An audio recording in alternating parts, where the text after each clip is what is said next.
Isabelle Azriel, bonjour, Bokertov.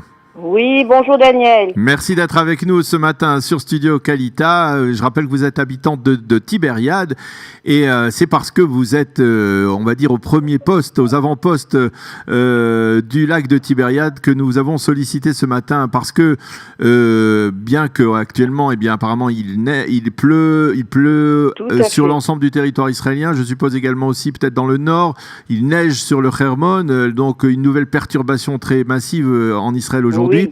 On a appris hier que le niveau du lac de Tibériade avait considérablement augmenté depuis le début de l'hiver, plus de 164 cm, 1,64 m depuis le début de l'hiver. Alors, c'est tout à fait impressionnant. Est-ce que, alors, à Tibériade, lorsqu'on on se promène sur la promenade autour du lac, est-ce qu'on voit que le niveau a considérablement augmenté ? Absolument, le lac monte et ça se voit. Et maintenant, il n'est plus nécessaire de marcher 100, 200 mètres, même plus pour aller nager. L'eau arrive peu à peu, donc presque au bord du lac, enfin des parasols.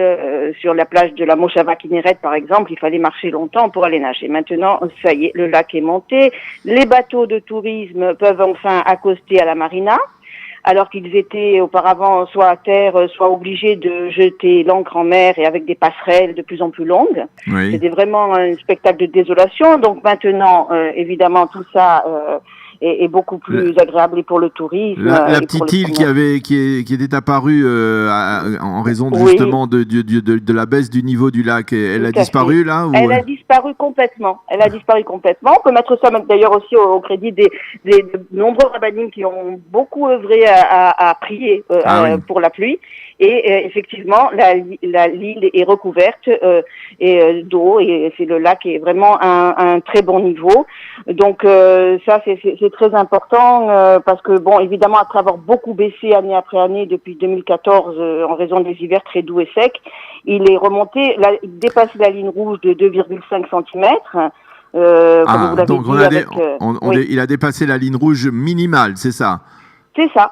Mais il manque encore plus de 4 mètres, si je ne m'abuse, dites-moi si je me trompe. Oui. Il manque pour le remplir complètement, voilà. Il faudrait encore 4,19 mètres, donc c'est énorme. Mais par contre, il n'est plus ni près de la ligne noire, ni de la ligne rouge. Il vient de la dépasser depuis hier seulement de 2,5 cm. C'est une très bonne nouvelle, puisque effectivement, il y avait quand même 5 ans de sécheresse consécutive, 5 années de sécheresse, et il était question d'un plan d'urgence approuvé par le gouvernement cet été, d'un montant de 105 millions de shekels pour pouvoir amener des millions de mètres cubes d'eau désalinisée dans le lac de Tibériade. Ah oui, c'est-à-dire faire passer de la mer Méditerranée vers le lac de Tibériade. Tout à fait. Une sorte de canal, comme on en parle beaucoup pour le canal des deux mers, transférer de l'eau de la Méditerranée vers le lac de Tibériade. Exactement. Alors ça sera apparemment pas nécessaire. Il faut en tout cas l'espérer. Et il faut supposer que on est encore qu'au début du mois, enfin à la fin du mois de février, début du mois de mars. Il reste encore, on va dire, au moins un bon mois d'hiver avec des précipitations. Et puis il faut espérer les chutes de neige, en tout cas la neige du Hermon devrait se déverser vers le lac de Tibériade. On peut supposer qu'il y a encore au moins plusieurs dizaines de centimètres encore qui pourraient être ajoutés au lac. Tout à fait. Voilà, c'est pas fini justement avec la fonte des neiges prévue au printemps, puisqu'il y a près d'1 mètre de neige en bas des pistes du Hermon. Le lac va monter encore, effectivement. Et puis, pour la petite anecdote, avec notre nouveau maire qui fait beaucoup parler de lui, depuis évidemment qu'il a décidé de transformer la Taillelette, tous les Shabbats en sorte de discothèque à ciel ouvert, avec une grande foire, la musique et tout ça. Eh bien, il fait livrer de la neige du Hermon, tous les Shabbats donc sur la marina, pour que les enfants puissent effectivement faire des bonhommes de neige, s'amuser, etc. Alors, toute cette neige, une fois fondue, eh bien, elle se déverse dans le lac à la fin de la journée. Et alors, même pour ces plus grands détracteurs, c'est au moins une bonne action qu'ils réalisent avec la montée du lac grâce à cette neige qu'ils font. Voilà. Et donc, on peut dire que quelque part, cette montée du lac, ça, on va dire, ça remet du baume au cœur des habitants de Tibériade, parce que l'atmosphère est plus sympathique, je suppose, que lorsque le lac est asséché presque. C'est ça, les bateaux de tourisme, les petites promenades sur le lac, donc vont pouvoir reprendre leur cours.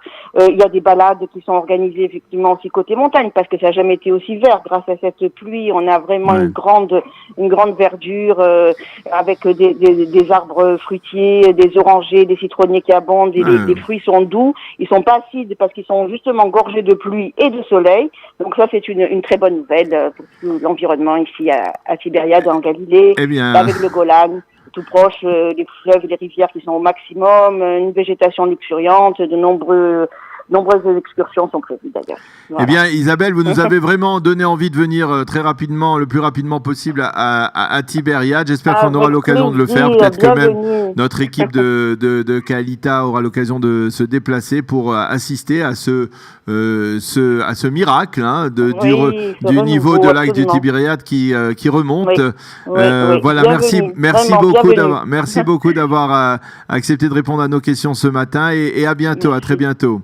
Merci. Bonne journée, shalom.